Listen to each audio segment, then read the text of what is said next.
Chapter 23, Part 1. Maya had never had any sisters or cousins, but she had them now. Her day in the Zante village began with the 3 girls who were closest to her in age, pulling her out of sleep and down to the river for a swim. The swim did not have much to do with striking out over the water, nor with serious washing. It was about slashing and ducking each other and pretending to be attacked by electric eels. And afterwards it was about chasing each other through the trees and combing each other's hair and persuading Maya that she needed a bead anklet. Then it was the turn of the babies, who were brought down to the edge of the stream and doused with water from hollowed-out calabash shells while they screamed at the top of their lungs. Maya had a pair of babies that were her special charge. Tiny, big-eyed creatures who turned into thrashing demons whenever she tried to make them clean. When she got back with the babies, Miss Minton was usually at work on her English Zante dictionary, but today she was surrounded by a group of women begging her to do her imitation of a person with a stomach ache. Stomach ache, they chanted, because that was their favourite. When she needed a word for her dictionary but she couldn't make the Zante understand, Miss Minton took to acting. They had enjoyed her horribly snapping teeth when she wanted the word for alligator, and they were impressed when she pricked herself with the needle to get the word for the blood. But the one they liked best was definitely the one where she rubbed her stomach and doubled up with pain and groaned.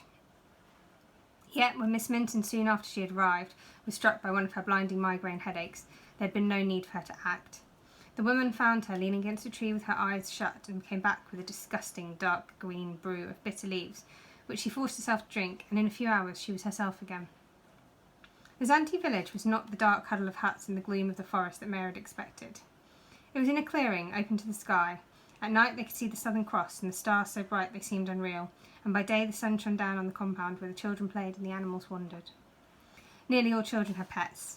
A little boy with a crippled foot had a huge bird-eating spider with a liliana tied around its middle, which he led along like a dog. One of the chief's nephews owned a golden tamarind, a monkey so small that it could be covered by a human hand. Tame macaws and parrots and hoopoes flew into people's shoulders and off again, driving Finn's dog to despair. By the time the sun was high and everyone was wandering about eating breakfast, Professor Glastonbury appeared. The Zante had woven palm leaf shelters for their guests, but he preferred to sleep on the carter's boat with the Arabella moored beside him, so as to watch the boats and his collection, which was growing fast. After breakfast, the women usually went to their work, weaving hammocks or pounding manioc roots into flour or making baskets, but Maya did not have to join them. She was allowed to go to the musicians. There was a man who played a tiny 3-holed flute made out of the bones of a deer, and another man who had a hollowed-out palm tree trunk, which made a noise like a tuba. Maya was learning to play the little flute, and the men sang for her. All the Zante did. She begged so hard. They sang their work songs and their feasting songs because they understood that Maya needed to know about songs, like Miss Minton needed to know about words, and Finn needed to know about the plants they used for healing. And it was now that Maya saw what Holtman meant when he said that she would not find the purely Indian music very different, and not at all easy to write down.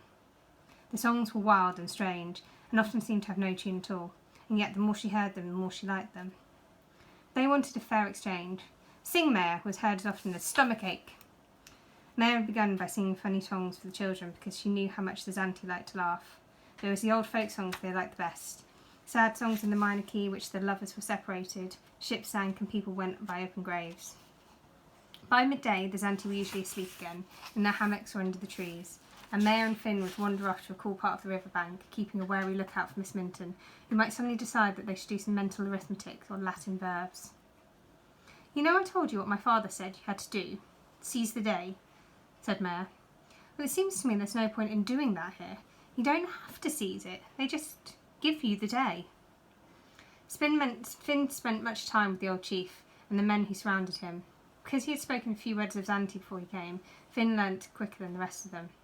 The chief was not a fair warrior with feathers, as Maya had expected. He was more like a headmaster, and from time to time he would come out of his hut and lecture the Zante about what they should do, especially the women who were supposed to work harder and get up earlier to bathe. Often he came out with his arm around Finn's shoulder. He had known Yara, and he remembered her. Finn was quieter here, thought Maya, not always working out how to get the next thing, and the next, and he watched the women carefully as they prepared the food, or fetched water from the river, or hoed the little gardens they had made on the edge of the clearing. "My mother must have done all these things," he said. "I wonder if it was hard for her to leave her friends." In the afternoon there was usually an expedition into the forest to collect plants or berries. Maya could never quite get over how quiet the Zante were, or how careful they were of the land. They treated every clump of trees or trickle of water as if they were old friends. They could walk barefoot over thorns and through swamps and piles of leaves, which might have easily concealed a snake, but somehow they knew that it didn't. They have wise feet, the professor said. But the professor was not able to come with them in the woods of an afternoon often.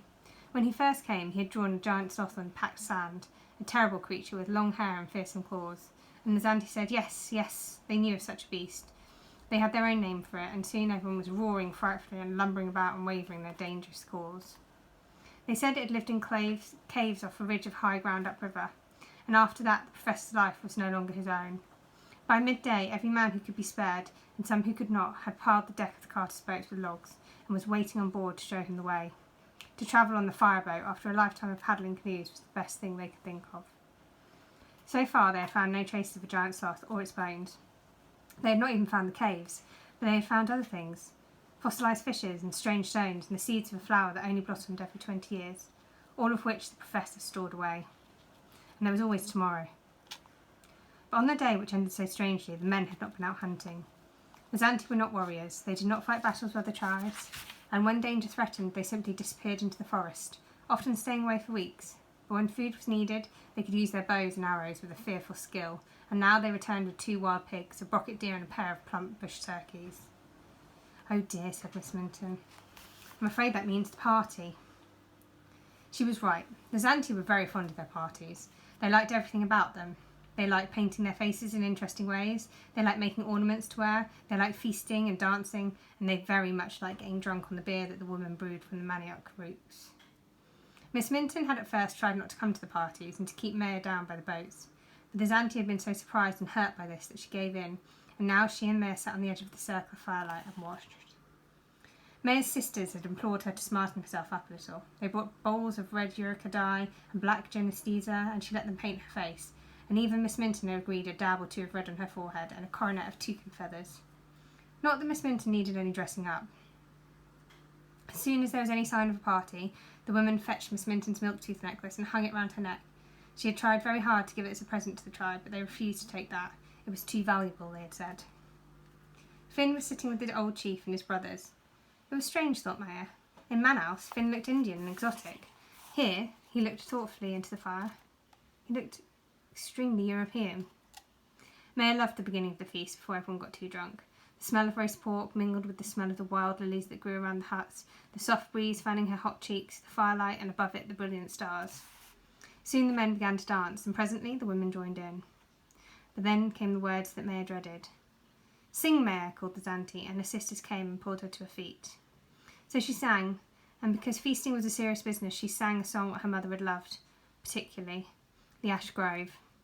Her pure, clear voice, the English words, carried across the compound and down the river, and, "My God," said Captain Pereira, aboard a gunboat of the Brazilian River Police. "Listen, we found them. The girl must be a prisoner to sing for the little swine. Shut down the engines. We'll take them by surprise, but don't shoot till I give the word."